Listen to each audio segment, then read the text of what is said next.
I'm Dr. Christy Graybiel. I'm chair of the education department. And we also have Dr. Becky Grove on. She's having a little bit of technical difficulty, so hopefully she'll be able to join us as well very soon.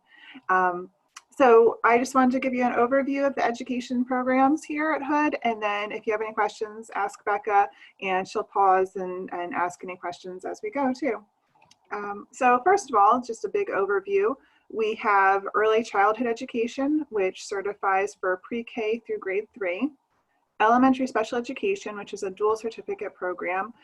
This certifies for grades 1 through 6 in general education and grades 1 through 8 in special education. And that is a dual program, meaning that you need to do both of those. You can't choose just one or the other. And we also offer secondary education certification and art education. Secondary certification is for English, math, history, chemistry, biology, Spanish, and French. I always have to think really hard to remember all of those different areas. And those are for secondary, middle school, high school, and then also art education, which is kindergarten through 12th grade. Our programs are put into phases, and typically when you come in as a first-year student, you would be taking primarily core classes. If you have an idea of what your major will be, you might want to start taking a few courses towards that major, but overall, usually in the first year, we just want you to focus on getting your core done, or as much progress as you can on the core. Sophomore year, you do begin taking some education courses. We have some what are called prerequisite education courses that need to be taken in the sophomore year. And also, if you're a secondary education teacher, you'll be majoring in whatever content area you're going to be teaching. So for example, if you're becoming a math teacher, you'd be majoring in math. So you'd want to be making sure that you get all of those courses and then taking the education courses necessary. In junior year, you take what we call phase 1 courses. And so for early childhood and elementary special education, there are 6 courses that you need to take in that year. So it ends up taking a large part of your program in junior year. In secondary, you would continue taking your major courses and then also some education courses there. And then senior year, you, in early childhood education and elementary special education, in fall of senior year, you take entirely education courses. In secondary areas, you would continue to take your major courses and then also a few education courses. And then spring of senior year, you do your student teaching, where you're in the schools all day, every day, full time. So if you take the courses we tell you to take, we have 4-year plans that describe what courses to take and in what order to take them. So if you follow those plans, you can definitely get this done in 4 years. We work very closely with our students to make sure that they're taking the right courses. I'm going to pause there for a second. Are there any questions so far, Becca? You're muted. So it would help if I would unmute. No questions so far. And if you do have any questions, remember you can just send them to me in the chat and we can make sure that we're sharing them with our professors. All right, good, then I'll keep going. All right, so all of our education courses have field components. We think that it's really important for you as future teachers to be in schools working with real students, real children. So we work very, very closely with Frederick County Public Schools. We have wonderful relationships with them. They include us in professional development. The professors are involved in different initiatives in the county. So it's been a very true professional development school experience where the schools and the college work together. We have experienced mentors. All of our, we call them, they're mentors throughout the entire program, but especially in the senior year, there are a lot of requirements in order to become a mentor to be working with you in your student teaching program. And we also have college supervisors for phases 2 and 3, where the college supervisor goes out and observes you in the classroom, teaching and working with your mentor and the students. We also build up. We know that when you first start working with children, you're not ready to take on an entire week's worth of lessons. So in the beginning, when you're first out in the schools, you are primarily observing, and then you begin working with small groups of students, and then eventually planning your own lessons and teaching full days and full weeks. We have a lot of really great opportunities beyond our regular curriculum. On campus, we have a lab school, which is a preschool for 3 and 4-year-olds. It's currently run by Georgetown Hill. And again, we have a really close relationship with them. For some of our classes, we have our college students going into the lab school, teaching lessons, doing observations, especially for child development. It's a great opportunity to see how kids fine motor skills, large motor skills develop, that kind of thing. In senior year, you would become a substitute teacher for Frederick County. And so this ensures that you get the background check and everything needed to become a teacher for Frederick County. We invite some of our, is there any question yet? I do have a question about placements from one of our students. So as you're talking about in that senior year and being at FCPS, we had a student asking about elementary and special education. So if you're looking into doing both, would your school experience then be in a elementary classroom, a special education classroom, or both? Both. So for all of our different areas, we make sure that you have a variety of experiences. So for example, in elementary special education, we would make sure that you have placements in general education classrooms, but also special education classrooms. We would make sure you have a middle school experience, since you'll be certified to up to 8th grade.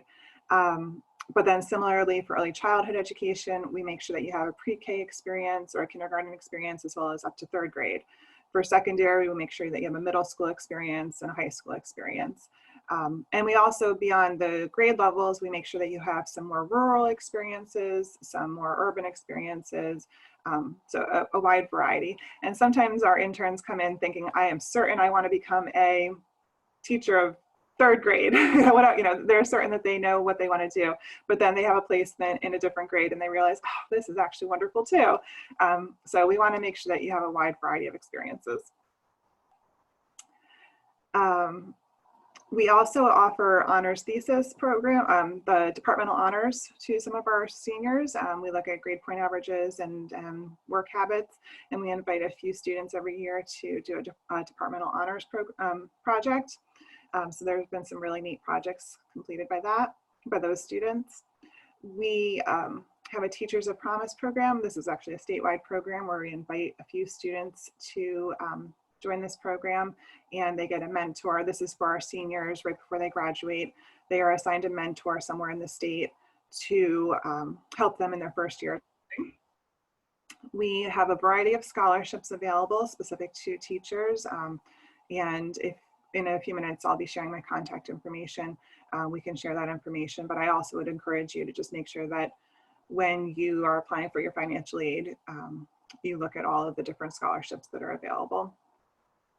Especially for if you're interested in becoming a math or science teacher, there are some really great scholarships there.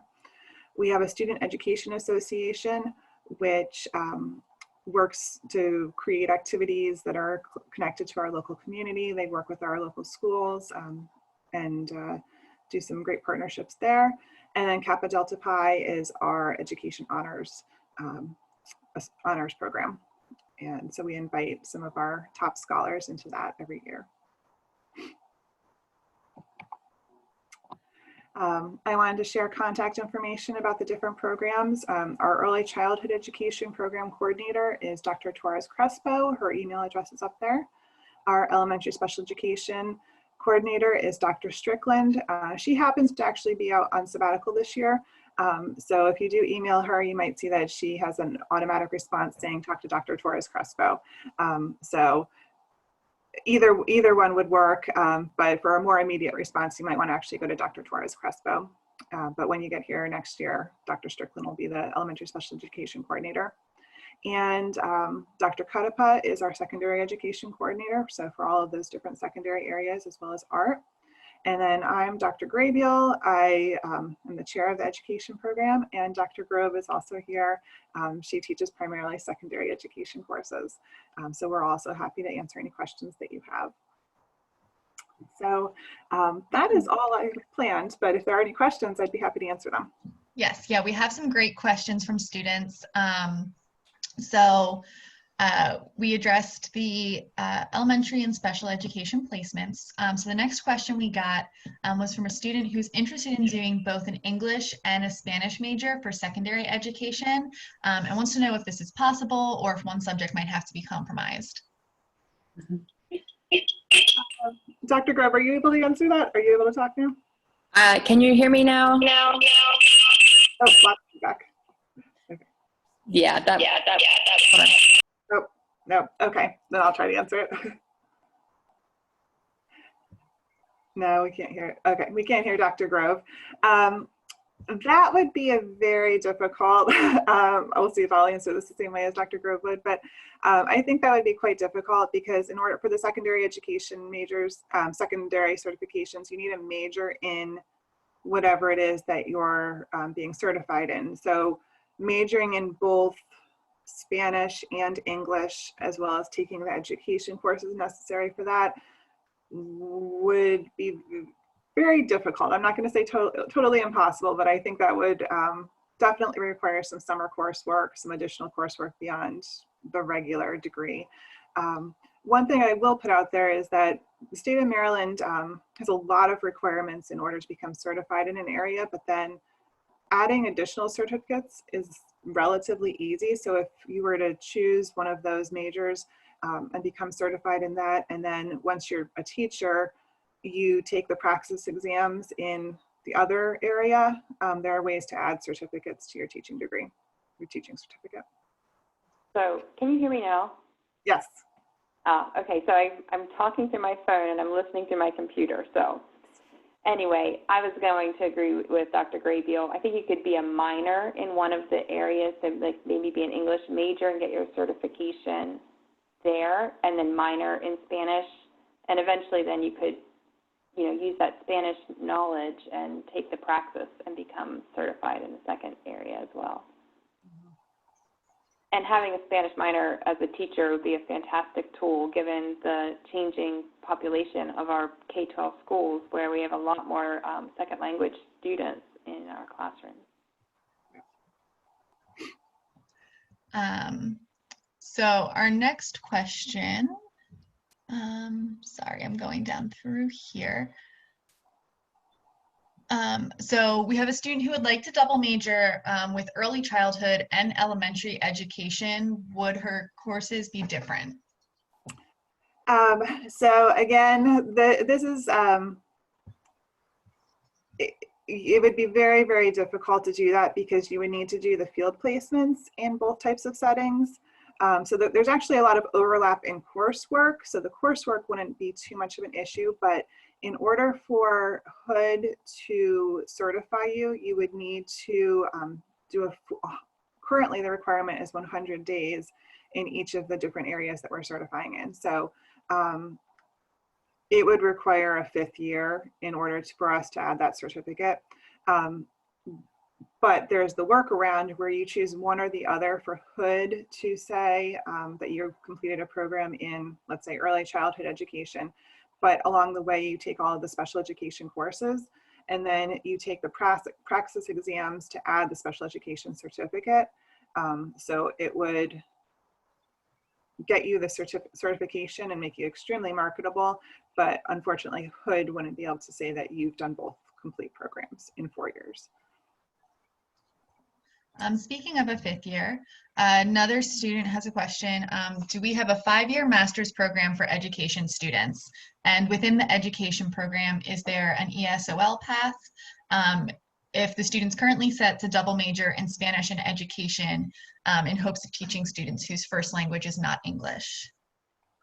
So no, we do not currently offer the 5-year program or an ESOL program. It is something that we've been talking about, and we hope in the near future we're going to be able to offer that, but no, we do not currently offer that. I will add that we do have a fantastic graduate program where many of our students do graduate and come back to earn their master's degrees, but our certificate programs can be done in they can be completed in the 4 years of a regular undergraduate degree. And then many of our graduates come back after they've been hired by their school districts. They come back to earn a master's degree in curriculum and instruction, reading specialization, multidisciplinary studies in education, educational leadership, math education, math instructional leadership. We have a variety of areas, and most school districts around here pay for them to come back and get their master's degrees. Okay. And as a follow-up to that, and there are a few questions before this that I'll come back to, but we did have a student ask what master's degrees are offered in education. Yep, so what I just said, curriculum and instruction, multidisciplinary studies, reading specialization, educational leadership, math education, math instructional leadership. Is that all of them? I think that's all of them. I think so. We also have a really good counseling program, so sometimes our teachers, after teaching for a while, decide that they want to move into the counseling end of working with students. So we also have a great counseling program. So one of our questions from a student, how much do you miss out on in the education program if you decide to transfer in your junior year? To transfer into Hood in junior year? I think to transfer into. Okay. Yes. So I don't think you miss out on, I mean, you've taken similar coursework and I assume had relatively similar experiences elsewhere. So we encourage everybody who's in the state of Maryland, if they're planning on transferring to a four-year college, if you're at a community college in Maryland right now, the best thing to do is to complete an AAT degree, which is an Associate of Arts in Teaching. So if you've done that, then transferring in as a junior is extremely smooth. If you have a different background, we would need to look at what courses you've taken and see how they match up with what courses we have and all of our requirements. So hopefully you've met the prerequisite requirements and are ready to go into the regular junior level courses, but we would need to look at that on a case-by-case basis. And then one of our students would like to know, how do you get placed in an internship? Do you get to pick the school or are you assigned one? We make those assignments. We have a professional development school coordinator, Ms. Gordon, who does a fantastic job of keeping track of all of the different placements that our interns have had. So again, we want to make sure that you've had a variety of grade levels, a variety of settings, and we make all of those placements for you. So that's all of the questions that we have right now. We do have 1 or 2 more minutes, and then I'm actually going to post the link for everyone here in the chat back to that ASD page. To get to your Hood Hello session, you're going to go back there and there's links you can choose on. If one session fills up, you might just need to look and click on another one. There's also a survey there that if you could please fill out if you are an accepted student. That's what we're going to be able to use to send you a t-shirt. We do have another student here. When will we be able to register for fall classes? Hoping you might know that answer, Becca. I think for current students begin in April, but new students. Yeah. I can speak to that. So once you have paid your deposit, said, yes, Hood is definitely where I want to go, you'll get information to set up a student email account. And I'm going to recommend that you check that account regularly because that's where you'll get information from academic services about placement tests. There's 3 placement tests, one in English, math, and foreign language. Once you've taken those, you'll be able to register for classes. Generally, we have several registration days in the summer. You only need to attend one. And at that time, you will meet with an advisor who will help you set your classes for the fall. So you will have someone right from the get-go who will work with you to make sure you have those classes that are going to get you off on the right foot. So I don't know those dates off the top of my head, but that you will be getting information about that to your student email. And I will add that many of us education professors will be there on those advising days to help make sure that you're choosing the right courses and are on the right track.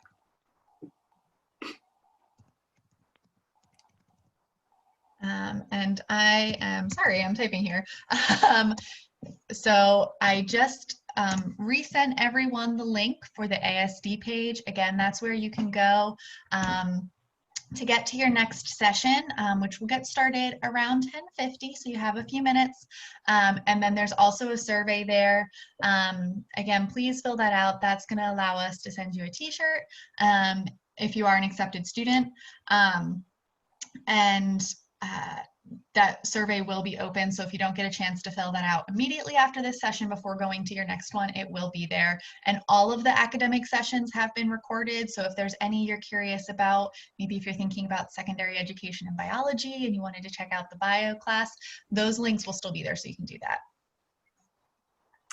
So anything? If you're interested in secondary education, you definitely should be also looking at the major area. Yeah. Any other questions from anyone here for our wonderful education professors? Awesome. And thank you all for participating this morning. We hope to see you on campus in the fall. Yes. Good. Awesome. Great. All right. We do have a student who asked how many credits are in the elementary and special education programs? Let's see, 12 plus, it's 19 plus 15 plus 15. So 30, about 60, 61 or so. Mm-hmm. And is that something they can find in the college catalog on the website? Yes, definitely. Yeah. So for any of the majors, if you go to the website and look up the college catalog, you can actually see the pathways for each major and the courses that you either have to take or may have choices between. Definitely also feel free, I know the education department has provided their information here, to reach out to the professors directly or to reach out to your admission counselor if you ever have a question about a certain major about something. If it's information we don't have, we can make sure that we get you to the right place. So yeah, at this point, the official session has ended, so feel free to head back to that ASD page. As I said, you can use the link there to go to the next session. And I'll hang out here a few minutes, so if you have any questions, we can make sure we get those answered.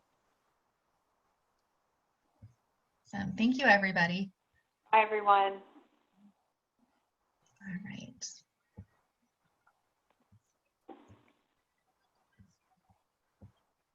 Okay.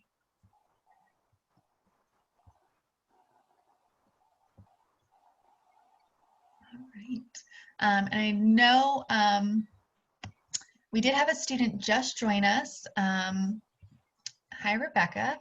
Are there any questions you have about the education program? You can send them to me in a chat.